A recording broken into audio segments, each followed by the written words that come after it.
Welcome back to New World Next Week. I'm James Corbett at CorbettReport.com. And I'm James Evan Pilato of MediaMonarchy.com. Saudi press says U.S. blew up the World Trade Center. We've got that story, plus adding educational injury to chemical injury for the kids of Detroit. But first, the FBI is trying to keep their secret biometrics database a secret. RT is reporting the FBI wants to prevent information about its creepy biometric database, which contains fingerprint, face, iris, and voice scans of millions of Americans from getting out to the public. The Department of Justice has come up with a proposal to exempt the biometric database from public disclosure. It states that the Next Generation Identification System, NGI, should not be subject to the Privacy Act, which requires federal agencies to give people access to records that have been collected concerning them, allowing them to verify and correct if needed. The proposal states that allowing individuals to view their own records or even an account of those records could compromise criminal investigations and, say it with me, national security efforts. The FBI claims the retained data could also be used for establishing patterns of activity. And what does that sound like, James? That's that sort of Minority Report sort of pre-crime way. So it has other bad details, which you can read all about on the Federal Register, which is the way we learned about this proposal. And it is open for public comment until June 6th. And there's a little button for it on federalregister.gov. And there are 10 whole people that have put forth a comment, James. I think the first place I maybe heard this story was called The Trial. James? Excellent literary reference there, because that's about what this is. It's some sort of accusation that you don't know about by someone that you've never met, based on evidence you've never seen, that puts you in some sort of judicial process that you can't describe.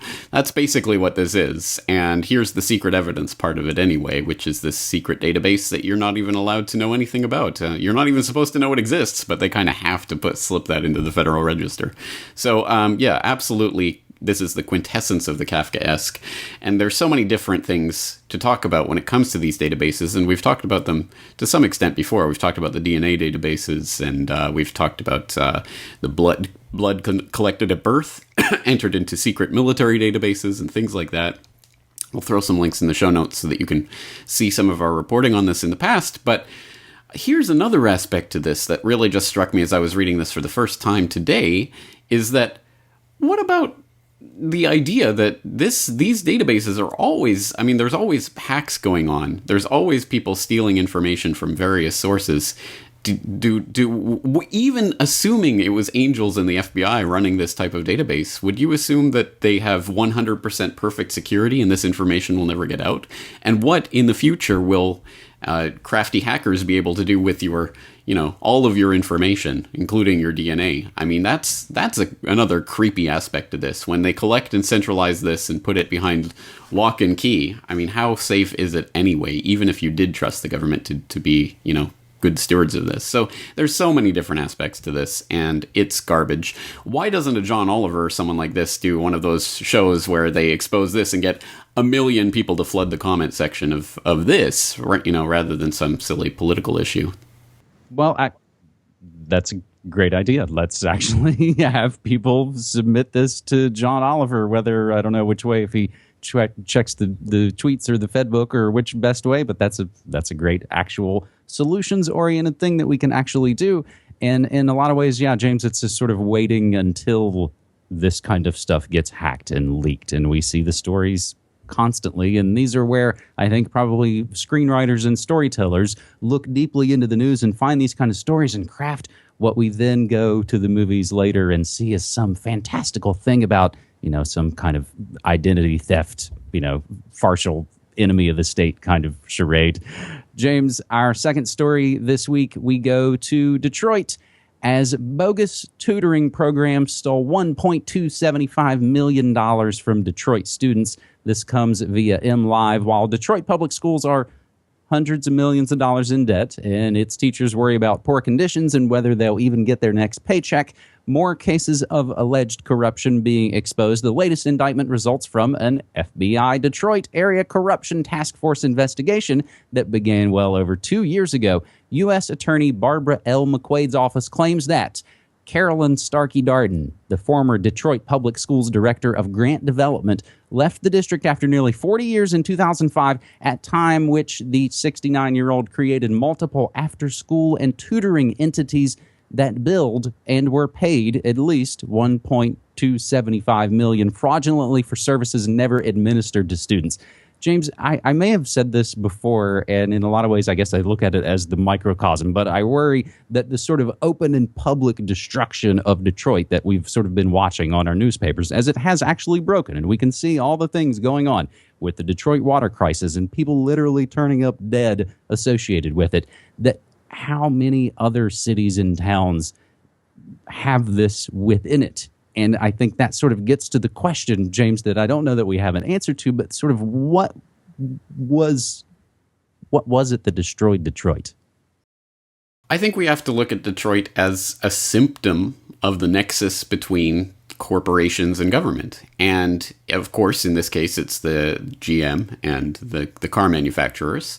And that was perfectly represented in the 1950s when there was a confluence of interests between the corporations, the government, and the working class, because it was perfect. We could centralize all this production and manufacturing in the city, and you had the peak population of Detroit in the 1950s hitting 1.8 million, which is obviously way too much for a city like that. And of course, by now it's dwindled down to 700,000 or so. And so we've seen the development of that relationship, and it was perhaps exemplified by Charles Wilson, the former CEO of GM, the man who came up with what's good for GM is good for the country, who Eisenhower appointed as Secretary of Defense, who oversaw the process of creating the interstate highway system, which actually benefited GM as well, interestingly. So that's that nexus of influence. But at a certain point, it benefited the corporations more to offshore most of that manufacture and productive labor. And so we've seen the disbursement and disbandment of that. And of course, who gets screwed in all of this? It's the average worker who, was built up and destroyed by the same corporate government nexus. So, I mean, I guess the question is, what do you do about this destruction that's going on? And it's not going to come from the corporate government nexus, which has left these workers out to dry. Although, breaking, hot off the press, Detroit, fresh out of bankruptcy, discovers $195 million pension shortfall. So it's even worse than we thought. What is the solution to this? Well, again, as I say, it's not going to come from the corporations. There are some interesting ideas popping up in Detroit. I think precisely because people are starting to realize that the public sector has failed them. And that's exemplified in things like the Detroit Threat Management Center by Commander Dale Brown. I'll throw in an interview he did on a podcast recently. It's a voluntary private organization that provides community policing services and has had some remarkable results. It's an extremely interesting idea. And those are the types of ideas that are becoming possible because people are realizing the government, the corporations, they're not there to help you. They're there to screw you, use you, abandon you when they need to. So, there is an upside to this, I guess, in that necessity is the mother of invention. So not to give any disrespect to all those injured in Detroit, that in some ways maybe they're actually going to be better off than all the other cities because their collapse has already been sort of accelerated and they're already setting up the alternatives, as opposed to the other cities that have still yet to collapse and won't really have any idea what to do. Yeah. People who are living in the bubble tend not to prepare for what's coming after the bubble. All right. Well, it gets worse on episode 270 of New World next week as we move to our third and final story, James. It is a triple, and I found that I've kind of been adding in these 9/11 plus 15 stories again as the anniversary approaches. So the first story, and we've hinted at this, and these stories have been building for months and months, so in a way, it's a little bit of a little update basket for you. Saudi press says U.S. blew up the World Trade Center to create war on terror. The Saudi press, still furious over the U.S. Senate's unanimous vote approving a bill that allows the families of 9/11 victims to sue Saudi Arabia. This time, the London-based Al Hayat Daily has claimed that the U.S. planned the attacks on the World Trade Center in order to create a global war on terror, saying, quote, September 11 is one of winning cards in the American archives, because all the wise people in the world who are experts on American policy and who analyze the images and the videos of 9/11 agree unanimously that what happened in the Twin Towers was a purely American action planned and carried out within the U.S. Proof of this is the sequence of continuous explosions that dramatically ripped through both buildings. Expert structural engineers demolished them with explosives, while the planes crashing into them only gave the green light for the detonation. They were not the reason for the collapse, but the U.S. still spreads blame in all directions, end quote, and it goes on. So, James, this is what we talked about, the possible pushback and blowback when these things move forward. And we've seen a lot of behind-the-scenes moves going on with Saudi Arabia. So, again, you don't, in all situations, don't so much listen to the yap-yap. You got to actually look at what they do. But Chucky Schumer, we learned, had already put the poison pill in that bill anyway. As the New York Post reported, just before that vote, Senator Charles Schumer and other proponents of the Justice Against Sponsors of American Terrorism Act, I misspoke, Justice Against Sponsors of Terrorism Act, JASTA, stuffed an amendment into the final draft allowing the Attorney General and Secretary of State to stop any litigation against the Saudis in its tracks. And for the hat trick, James, as you tweeted, U.S. government secretly destroyed evidence in trial of accused 9/11 masterminds, as Activist Post reports on May 11th. Defense lawyers for the accused mastermind of the 9/11 terror attacks asked for Judge Colonel James Pohl and the prosecution team to be recused from the trial and for the case to be shut down. Defense lawyers David Nevin and Major Derek Poteet said that the U.S. government destroyed evidence related to the case, according to the New York Times. The two men are unable to provide further details because the issue is classified, but Mr. Nevin said the evidence was favorable to the defendants, and those defendants are, of course, the vaunted KSM. So pretty bleak stuff, James.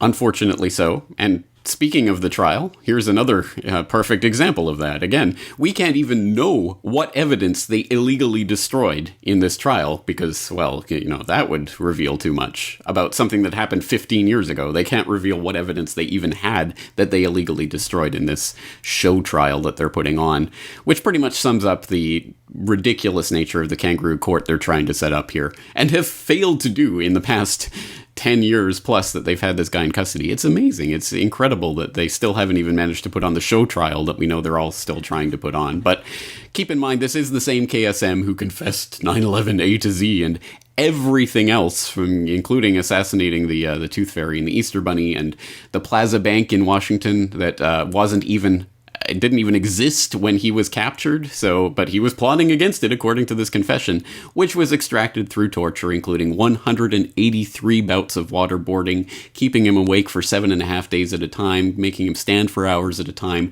and, capturing his children and telling him that they were going to torture his children if he didn't confess to these things. Do you think that might have motivated him to make a false confession? Maybe. I guess we'll never know, because, of course, the CIA also illegally destroyed all of the torture testimony that they had. So we'll never really know what ultimately happened there, and that's the whole point of it, and no one will ever go to jail for that. The Saudis, on their part, now bringing out the 9/11 inside job accusation. Yay, but not really yay, because ultimately this is treated in the exact same way as when Ahmadinejad said the same thing in front of the UN. It's this ridiculous, how could he say this type of thing? And it just plays into the propaganda narrative. Look, all these crazy enemies are saying this about us. And this is, I think, the perfect example of what we've been talking about here. 9/11 is now this just political football that we can use to demonize Saudi Arabia when we need to. And we can flip that switch and they can let a lawsuit go ahead, or they can stop one, thanks to Chucky Schumer and that amendment that you talked about in the JASTA legislation. So it's all just politics. The real base of the issue, as we know, all of this time is the Saudis didn't coordinate the terror drills that were going on that day. The Saudis didn't wire WTC-7 for destruction. The Saudis didn't coordinate all of this themselves. There was inside help. There was help from intelligence agencies all over. That's the ultimate goal of this, and we can't lose sight of that because of these political football issues that are coming up now. Well, and to even quote Immortal Technique, which would be a comment back to the Detroit story, bin Laden didn't blow up the projects. James, I think this story with the Saudis and 9/11 approaching the anniversary is probably going to play into a bunch of the emotional con game 2016 presidential selection kind of fodder. So this is what we're going to see them all get to sort of bluster about as they can sort of prance around on the stage. James, having said that, I guess good news. I do a weekly spinoff from this, James. Call it Good News Next Week. And on the most recent episode, I talk about Colorado's marijuana millions. We talk about Iceland's pirate party, and that asteroids probably will not kill us. Meanwhile, some of the New World Next Week headlines we are watching, and there are far too many, again, to go over on this episode. There's actually a staggering amount of headlines using hashtag New World Next Week, but some of the stories we follow week in, week out. Google's French headquarters raided by French tax investigators. Head of National Obesity Forum calls low-fat foods the biggest mistake in modern medical history.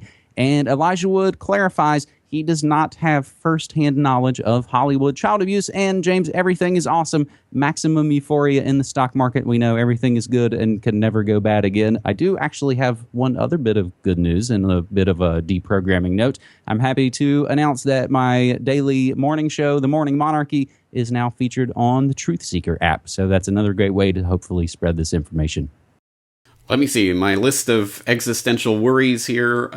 Asteroids? Okay, crossing that one off. All right, yes. Some good news. Okay. Up in the atmosphere. Yes. Yay. All right, well, a little bit of levity at the end. Okay, thank you again for these stories, James. Let's do it again next week. Appreciate it, man. Take care.